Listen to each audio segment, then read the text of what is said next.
Ladies and gentlemen, have you ever laid your head on your pillow at night, feeling not just physically tired, but tired deep in your bones, tired in a way that no amount of sleep seems to fix? You drink your coffee, you take your vacations, you push through, and still something weighs on you. This is no ordinary fatigue. Today, we will explore this quiet exhaustion, the kind that creeps into your soul unnoticed. You believe you are tired because you work too hard, because you have too many tasks, because life is demanding. But I invite you to look deeper. You are divided within yourself in ways you rarely see, yet you feel its effects every day. You live in a world that constantly asks you to present a version of yourself to others, to wear a mask that fits the situation, to play the role expected of you, the professional at work, the dependable partner at home, the competent friend in social circles, the productive individual who keeps up with the demands of life. And yet, beneath these outer roles, there is another part of you that you rarely meet, the true self, the deep core of who you are, the one who watches silently as you perform your daily routines, wondering when you will finally remember it exists. This split, this quiet disconnection between the surface and the depth, is the first great cause of your hidden exhaustion. You think you are tired because you work long hours or because you have too many tasks on your list, but in truth, much of your weariness comes from maintaining this false surface while ignoring what stirs underneath. The energy you use to keep up appearances is immense, though you hardly notice it. Every time you push aside a small inner protest, when you say yes when you want to say no, when you suppress your true feelings to keep harmony, when you shape your words to fit what is acceptable rather than what is true, you are spending psychic energy. It is like holding a beach ball underwater. The more you press it down, the more effort it takes, and eventually you become tired, not because of what you are doing outwardly, but because of what you are restraining inwardly. This is why people often find themselves exhausted even after doing very little. It is not the outer tasks, but the inner tension that drains them. There is a part of you that longs to be seen, that longs to express itself fully, but it has been silenced for so long that you may not even hear its voice anymore. This true self does not care for the masks or the roles. It does not want you to merely perform, it wants you to be. And when you ignore it, it does not disappear. It retreats into the shadows, creating a quiet dissonance that you carry everywhere. You may begin to feel restless, anxious, or numb without knowing why. You may start to lose the sense of joy in the things you once loved, not because those things have changed, but because you are no longer meeting them with your whole self. You are showing up with only part of who you are, and the rest of you is left behind, locked away where no one can see it, not even you. Many people try to fix this feeling of exhaustion by adding more external solutions. They take vacations, they reduce their workload, they try to manage stress with time management tools and productivity hacks. But none of this addresses the root problem.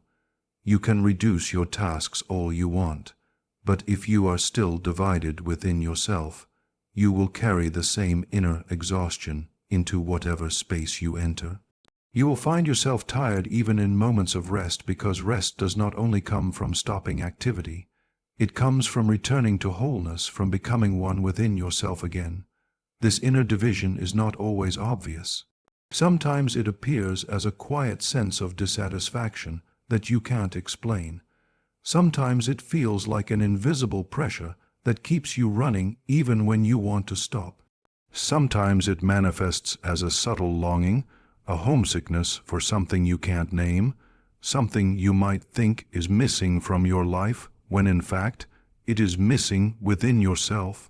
You are longing for the reunion with your own soul, with the parts of you that you have left behind in the rush to meet the world's demands. There is no simple answer to this split, no quick fix that will resolve it overnight. It requires a turning inward, a willingness to face the parts of yourself that you have ignored or denied. It asks you to ask difficult questions. Who am I when no one is watching? What do I truly want, apart from what is expected of me? What part of myself have I silenced, and what would it take to let it speak again? These are not comfortable questions, but they are necessary if you want to heal the inner fracture that lies beneath your exhaustion. To begin this process is to begin the work of integration, the slow and careful weaving together of your outer life and your inner truth. It does not mean abandoning your responsibilities or withdrawing from the world. It means showing up in the world with your whole self, not just the mask you think is required. It means learning to listen to your own depths, to honor the small voices within you that whisper when you are quiet enough to hear. It means recognizing that true strength does not come from perfection or performance, but from authenticity, from living in alignment with the deep current of who you are. And when you begin to close this gap within yourself, something remarkable happens. You discover reserves of energy you did not know you had. You find that you no longer tire so easily, because you are no longer wasting energy maintaining a false front. You feel lighter, clearer, more alive, not because your outer life has changed dramatically, but because your inner life is no longer divided. You become whole, and in that wholeness, you find a source of renewal that no amount of rest or vacation can provide. This is the deep rest of the soul, the rest that comes not from doing less, but from being more fully yourself. Much of the exhaustion you carry does not come from what you are consciously aware of, but from what you carry unconsciously. These are the hidden burdens, the old memories, the emotional wounds you thought you left behind, the unresolved conflicts buried deep in the corners of your psyche.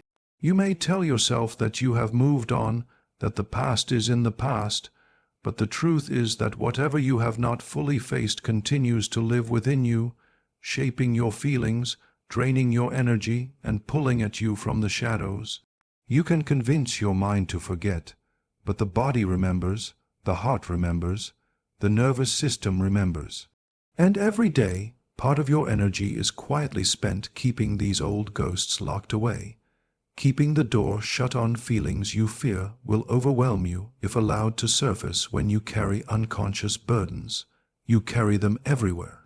You carry them into your work, where you may overcompensate for old feelings of inadequacy by pushing yourself too hard, where you may react sharply to small setbacks because they stir something older and deeper within you. You carry them into your relationships, where unresolved grief or anger may distort your interactions, where you may unconsciously project past wounds onto people who had no part in causing them. You carry them even into your moments of rest, where a vague anxiety or restlessness lingers, making it hard to relax fully. You may lie in bed at night, your body exhausted but your mind circling through thoughts you cannot quiet, not realizing that beneath those thoughts are deeper layers of emotion that have been waiting for your attention. There is a cost to carrying what you refuse to face, and that cost is energy. Every day, you spend part of your life force maintaining defenses against pain you believe you cannot bear, holding tight to anger you think you must control, suppressing sorrow you have told yourself is too dangerous to feel. Over time, this quiet, invisible labor becomes heavy. It does not show up on a to-do list, but it wears you down. It becomes the background weight that makes ordinary tasks feel overwhelming, that makes you feel inexplicably tired even when life on the surface seems manageable. You wonder why you feel so drained, why you have so little capacity left for joy or creativity or connection, and the answer is not in what you are doing, but in what you are carrying. Unseen people often believe that healing means adding something more self-care, more positive thinking, more relaxation techniques, but healing often begins with subtraction, with the release of what no longer serves you, with the letting go of burdens you have outgrown. But to let go, you must first see what you are holding. You must turn toward the places you have avoided, the old stories you have not finished reading, the emotions you have left unfinished. This is not about wallowing in the past or blaming others. It is about completing what was left incomplete, about feeling what was left unfelt, About integrating the parts of your life you tried to skip over. There is wisdom buried in your pain. But you cannot access that wisdom if you only try to escape the pain. What you repress does not disappear. It waits. It waits in your dreams, in your reactions, in the subtle tensions of your body, in the quiet discontent you cannot explain. It waits because it belongs to you, because it is part of your wholeness, because it holds keys to your growth that cannot be found anywhere else. And as long as you keep turning away, you will keep draining energy without even knowing why. You will keep feeling tired not just in your body, but in your spirit, because the cost of disowning parts of yourself is the slow erosion of your vitality. To begin freeing yourself from these unconscious burdens, you must become willing to look inward with honesty and compassion. This does not mean you must relive every painful memory or dissect every past event, but it does mean creating space for the feelings you have avoided. It means noticing when a reaction feels larger than the situation, when a sadness feels disproportionate, when a fear seems to come from nowhere, and asking yourself gently, what old burden is this connected to? It means becoming curious rather than judgmental about your inner world, recognizing that what surfaces is not your enemy but your invitation to heal. When you bring awareness to what has been unconscious, you begin to loosen the grip it has on you. The old anger you feared would destroy you softens when it is finally acknowledged. The grief you thought would drown you begins to move when it is allowed to flow. The guilt you carried silently begins to dissolve when it is seen in the light of understanding. This is not a process of instant relief. It is the slow, careful work of freeing the energy you have bound up in defense and suppression. It is the work of returning that energy to your life, of reclaiming your vitality not by doing more, but by carrying less of what weighs you down unnecessarily. The paradox is that what you most fear facing is often what holds the greatest release. You think that by avoiding your pain, you are protecting yourself, but in truth, you are imprisoning yourself.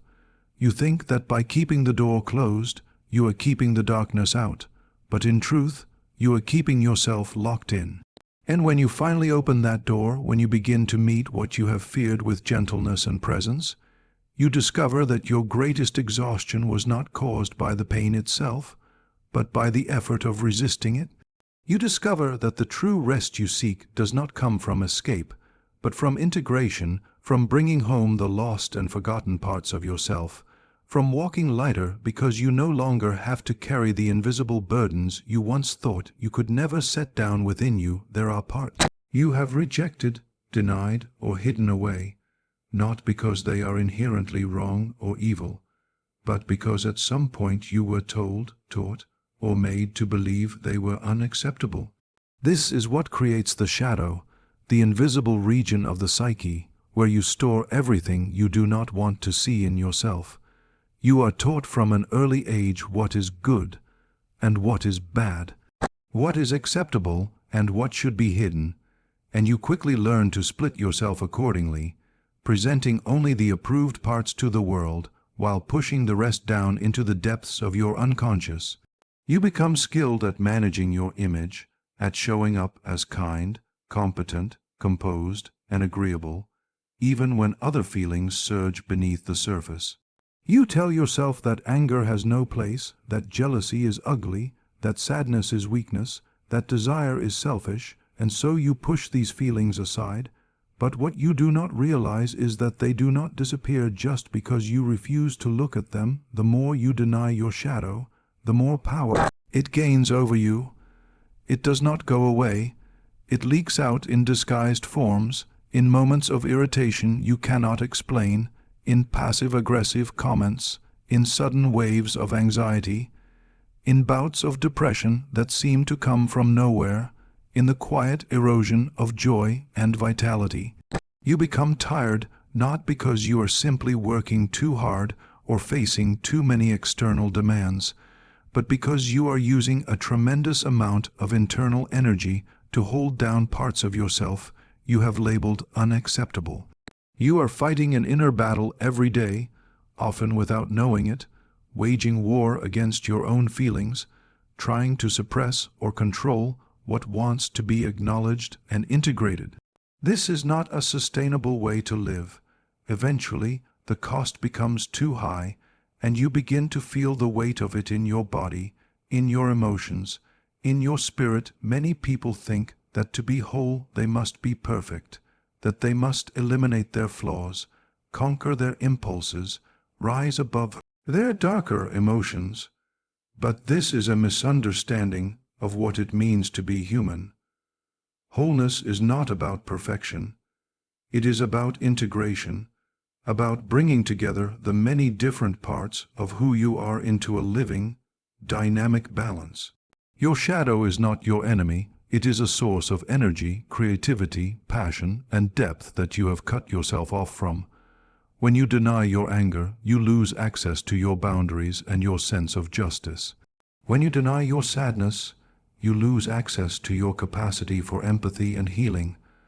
When you deny your longing, you lose access to your sense of purpose and possibility. Every part of you, even the uncomfortable ones, has something essential to offer, and when you exile these parts, you not only create internal conflict, but you impoverish your own life. The work of reclaiming the shadow is not easy because it asks you to face what you have long avoided. It asks you to look at the parts of yourself you are ashamed of, to listen to the feelings you have tried to silence, to admit to desires you have tried to deny. It asks you to step beyond the narrow definition of who you think you should be and make room for the fullness of who you are. This does not mean acting out every impulse or indulging every feeling, but it does mean acknowledging their existence, understanding their message, and finding ways to express them consciously and constructively. When you do this, you release the enormous amount of energy that has been trapped in suppression, and that energy becomes available for living, for creating, for connecting, for loving, for simply being present in your own life. You do not need to be afraid of your shadow. You need to make friends with it. You need to sit with it, listen to it, learn from it. You need to remember that it is not some dark force outside of you trying to sabotage you, but a part of you that has been waiting to be welcomed home. You need to recognize that the qualities you most resist in yourself are often the ones that, when integrated, will give you the strength, the resilience, and the authenticity you long for. This is not abstract theory. It is living reality, and you feel it every time you notice the tension between who you are and who you allow yourself to be. You feel it in the moments when you hold your tongue to avoid conflict, but feel the anger rising in your chest anyway. You feel it when you pretend you do not care, but your heart aches silently. You feel it when you try to be endlessly positive, but a quiet sadness lingers beneath the surface. These are not signs of failure. They are signs that something within you is asking to be seen. As you begin the work of shadow integration, you may encounter resistance, not only from within yourself, but also from the world around you. People may be uncomfortable when you stop playing the roles they expect. You may feel guilt or fear when you step into fuller expressions of yourself. But over time, you will discover that what you gain is far greater than what you lose. You will discover a sense of inner alignment, a feeling of congruence between your outer life and your inner truth. You will discover that you no longer need to spend so much energy managing impressions, suppressing feelings, or maintaining an image because you are no longer pretending. You will find that your relationships become more authentic, your work becomes more meaningful, your experience of life becomes richer, not because everything outside has changed, but because you have changed. This is the paradox of the shadow. What you most fear facing is often what holds the key to your greatest liberation. The anger you fear will consume you can teach you about your strength. The sadness you avoid can lead you to compassion. The longing you deny can guide you toward your purpose. The moment you turn toward what you have rejected is the moment you begin to reclaim your wholeness. And when you live as a whole person, you will find that much of the exhaustion you once carried simply falls away, not because life has become easier, but because you are no longer wasting your life force waging war against yourself. There is a deep, quiet exhaustion that comes not from what you do, but from the life you do not live, from the unlived possibilities that remain dormant within you, from the dreams you once held but slowly pushed aside in the name of responsibility, practicality, or fear. You may think you are tired because your days are full, because your schedule is packed, because you are constantly busy with obligations and commitments, but beneath that surface tiredness lies something far older and more profound, the fatigue of a self that has been waiting too long to be fully expressed, the soul's weariness from being confined to a life too small for its true desires. You may have learned to cope, to manage, to perform, but deep inside there is a longing that you have not allowed yourself to follow, a longing that calls you towards something more authentic, more alive, more meaningful from the outside. You may appear successful, organized, and functional, yet inside you sense the dull ache of unlived life. You may tell yourself that you will return to your passions one day when things settle down, that you will explore those hidden desires after you handle your current tasks, that you will make time for what matters when the moment is right. But life has a way of filling with endless demands, and the perfect moment rarely arrives. So you keep postponing, keep deferring, keep telling yourself that now is not the time, and all the while your soul grows heavier under the weight of what has been left undone. You are not just tired from activity, you are tired from stagnation, from the slow suffocation of your deeper potentials, from the energy you must use every day to silence the inner voice that keeps asking, "Is this really all there is?" There is a natural cost to betraying your own potential, to living in ways that do not reflect your true nature. You may think you are keeping yourself safe by sticking to the familiar, by doing what is expected, by avoiding the risks of change, but inside, you pay a price for every part of yourself you leave unexplored. When you ignore your creativity, it does not simply disappear, it turns inward, becoming frustration or restlessness. When you ignore your longing for deeper connection, it does not vanish, it transforms into loneliness even in the presence of others. When you ignore your desire for meaning and purpose, you do not become neutral. You become numb, moving through life on autopilot, wondering why you feel so flat even when things seem fine on the surface. Many people live this way without fully realizing it, numbing themselves with distractions, with busyness, with constant stimulation, hoping that the quiet voice within them will fade if they just keep moving fast enough. But the truth is, the voice of your unlived life does not fade. It waits, it lingers, it whispers in moments of stillness, in the quiet hours before sleep, in the sudden pangs of regret that catch you off guard.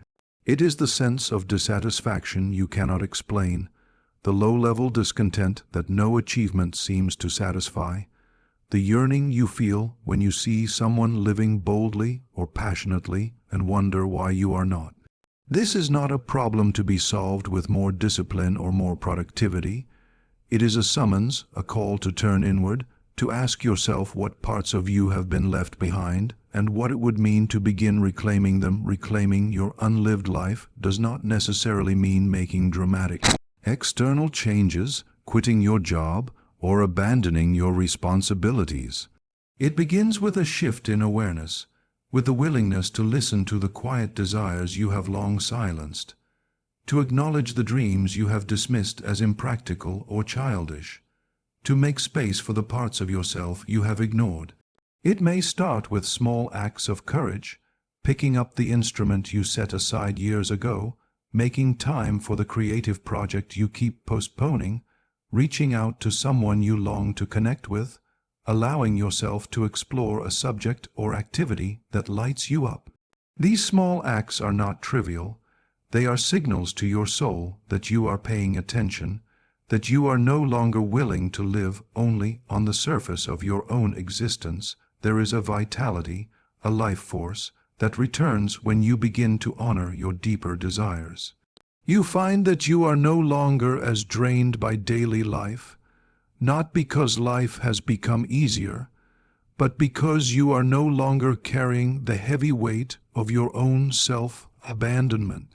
You discover reserves of energy, passion, and creativity that you had forgotten, not because you learned a new productivity trick, but because you stopped holding yourself back. You become more present, more engaged, more alive, not because your circumstances have changed, but because your relationship to yourself has changed. You are no longer living a partial life. You are beginning to inhabit the full range of who you are. This is not a one-time event, but an ongoing process, a lifelong unfolding of self-discovery and self-expression. It requires patience, humility, and courage, because every time you choose to listen to your inner voice, you will encounter fears, doubts, and old stories about what is possible or permissible. You will have to face the discomfort of stepping beyond the familiar, the vulnerability of embracing what you truly care about, the risk of exposing parts of yourself you have kept hidden. But over time, you will come to see that this is where your real life begins, not in the maintenance of what is safe and expected, but in the courageous pursuit of what is true and alive within you. And as you continue this journey, you will find that the exhaustion you once took for granted begins to lift, replaced by a deeper sense of aliveness, of purpose, of belonging to your own unfolding life. My friends, the real source of your exhaustion is not just in your schedule, your commitments, or your busy mind. It is in the places where you have become alienated from yourself. To recover, you must turn inward. You must face the truths you have hidden, make peace with your shadow, and walk the path toward a life of deeper meaning. Do not settle for shallow rest when your soul cries for awakening. The journey will not always be easy, but it is the only road that leads not just to rest, but to renewal. Thank you.